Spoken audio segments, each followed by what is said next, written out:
The Jester by Carlos the Loyal Scribe. I'm a stand-up comedian. I know you'd say, what a cool sort of lifestyle, getting to travel all around New Zealand, but I'm telling you it isn't. Take tonight, for example. I'm part of a travelling show which people have paid good money to come and see. I looked around the green room and I see my fellow funny men and women.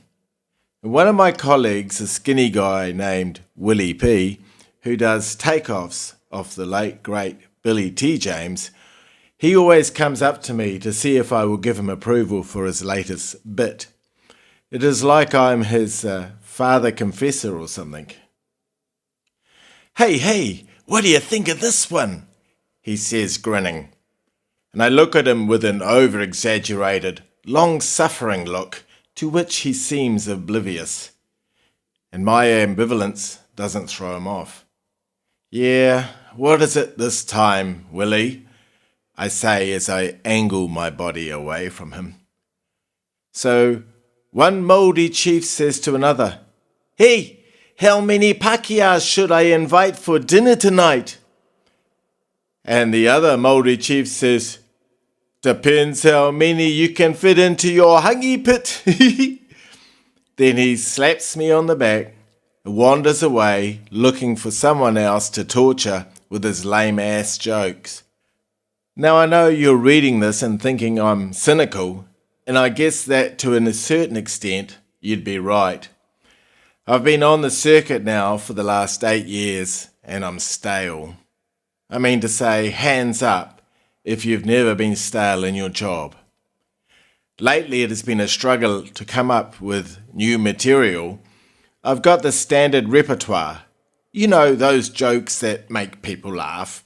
And no matter how many times they've heard them, the jokes are like old friends, and you can pull them out and they work. It's a funny thing about human nature. We have taboos in our society. And if one stands up on a stage with the only light in the house trained upon them, one can say as one pleases, "Is nothing sacred?" At that moment, the stand-up has permission to become the collective mouthpiece, able to say all the things that other everyday people wouldn't have the nerve to. It seems acceptable to make jokes about anyone, through no fault of their own, are in a perceived lesser position in life than us. Be it disabilities, either physical or mental, we don't care. And lately it has been the Karens of our communities. No one makes political jokes anymore, because most of them are already in Parliament. I had to slip that one in. It's one of my oldies, sorry. We have young comedians standing up. They're usually drunk, by the way, and then spouting off profanities and curses. This has become the new stand-up comedy, and it's something that never sat with me. Though don't get me wrong, I'm no saint, and tonight is proof of that. Tonight my act followed Willie P's, and he'd got a few laughs and giggles from the crowd. His new joke got a few embarrassed coughs, but now they want some value for their money, and they seem ready to let loose. I looked out at my audience, and they look at me, awaiting my next move. I thought I would try something different to my normal jokes. I scanned the crowd, and from my experience in the past, I can tell by looking at their body language who and what they do. Take, for example, the group of 30-somethings to the left of the stage, about 3 tables back. In their group of 7, there'll be one married couple, both working with no kids, dinkies. Also included that group is one set of boyfriend-girlfriend, steady and committed, but scared as hell to marry each other in case they fail like their olds did. The other 3 are a mishmash of society, and it is here that I spy the unwilling part of my new act. You see, tonight I've decided to abandon the normal genre of jokes and witticism that I usually use, straying into the murky world of character assassination. I've seen Kevin Bloody Wilson do it, and I thought I've never tried it before, and I was willing to give it a go. I stand, not saying anything, and I peer into the crowd. I wear a funny expression on my face, and even that elicits a few laughs from the crowd and my unknown victim. Then, as if right on cue, my chosen one calls out, "Get on with it!" he shouts from his table, and from my vantage point I look at him. He is an overweight young man. A short brown bottle is in his hand. I stand up and glare at him across the room, and he becomes flustered. His sandy hair seems to contrast with the redness of his face. "You know," I lower my voice and with purpose speak into the microphone, "that telling a performer to start is not the brightest thing to do, young man." The crowd giggle. Now I'm changing a bit like Jekyll and Hyde. "In fact, stand up, tubby boy." And he shakes his head. His friends are jostling him. "Come on, I won't hurt you," I say, trying to entice him to his feet. And he yields to my command. I've never felt this much power, and I loved it. "What's your name, son?" I use, a fatherly approach. "Jim," he calls out. "Okay, Tim," I respond, mispronouncing his name. "Come up here." "It's Jim," he protests, "and I'm not leaving my seat." And at that he starts to sit down. "Who gave you the command to sit down, Tim?" I thunder, pointing my finger at him like I was a conjurer. He rises and stands again. I now feel like the old battle-axed headmaster of my school, all-powerful and full of self-importance. "I would say you could do with some exercise. Don't the rest of you agree? Tim could use a little workout." And by this time the crowd is right behind me, and someone starts chanting, "Tim, Tim," over and over. And soon everyone joins in, banging their hands on the table. Each privately is glad that it is not them getting a hard time. Jim stands there. His face is now bright red, as a fire of embarrassment burns deep from within him. I lift my hands like a conductor of an orchestra, and the room falls silent. "Come up here, Timmy, and let's see how tough you really are."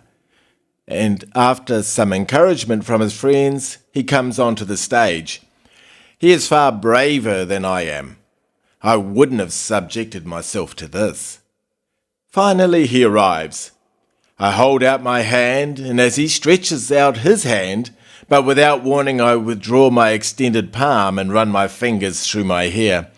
The crowd laughs at my cheap gag and then grows silent as they await my next move. "Did you come here on your own tonight, Tim?" I ask, and then pushing the microphone up to his nose to making him uncomfortable. "No," he replies.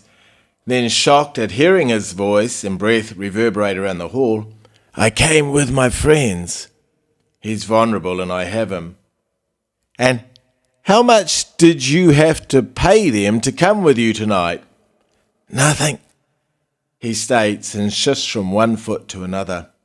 "I don't believe you, Tim. I mean, these are nice-looking people sitting here at the table. Why would they want to hang out with you?"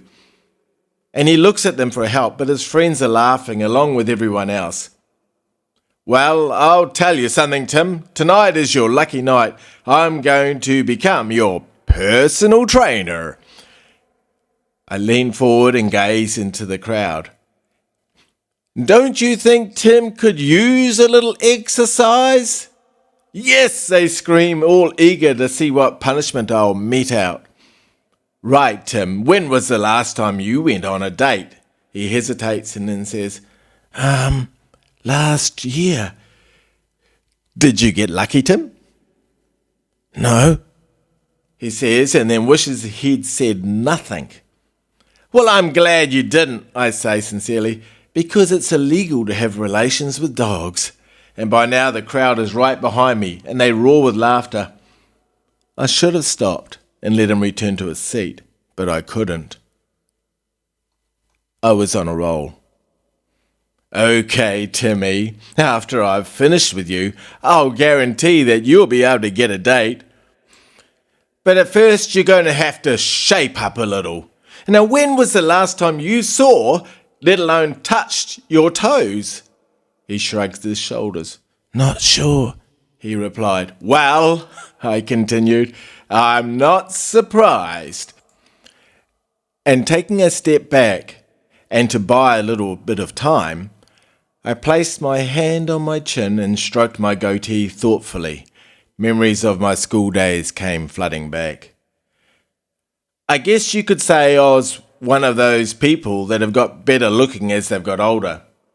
When I was a schoolboy, I was this weedy little jerk, and I came in from a lot of flack from one boy in particular.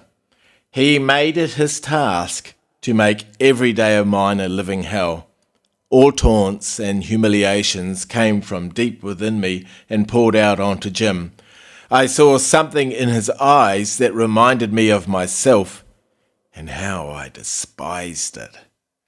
Why doesn't he stand up to me? He's a coward just like I was. I was weak, and now I'm atoning for that by destroying this poor excuse of a human standing in front of me. I did feel a glimmer of guilt, but pushed it deep down. This was my chance to get back at humanity, and it was like karma or something. I was in my parallel universe. The abuse that I hurled at him became unrehearsed and uncensored. The crowd ran along with me. I felt encouraged and brave. I attacked him from every quarter, bringing into question his manhood, even his very reason for being on earth. Then I saw him start to break. His body trembled and shook, and little tears formed in the corner of his eyes. He started to search for an out. Oh, I recall searching for an out in the boys' locker room before getting the beat down. Don't leave the stage just yet, Timmy, I taunt him. But he has made up his mind, and he turns to leave the stage and starts to head towards his table. And then seeing his friends, they are all still laughing and joking, and he stops. Oh, come on, Timmy, come back to me. But now he's running blind. A trap beast is a dangerous beast, and I let him go. He searches for a portal to remove himself from the collective focus. And on the left wall is a fire escape. Jim barges into the two horizontal bars, and the door flings open. And from where I'm standing, I can see it out into the open street. And the first thing I notice, it is dark and raining. He rushed headlong into the rain, and in the illumination of a street light, he pauses at the edge of the road. He turned and stares back at the stage, a hollow and empty look, which will haunt me until the grave. He then turned his head and looked first to the left and then the right, and then he walked calmly out onto the road. Then an out-of-place sound implodes into the hall, accompanied by the blast of an air horn and the screaming of 30-something tyres belonging to a long-haul truck. Trying without hope to stop, shattered the quietness of the night air. The deep thud of bone against 35 tons of steel filled the room. I stay on stage and looking at the open door and then back at the silent crowd. Never in any of my shows have I had that kind of reaction before.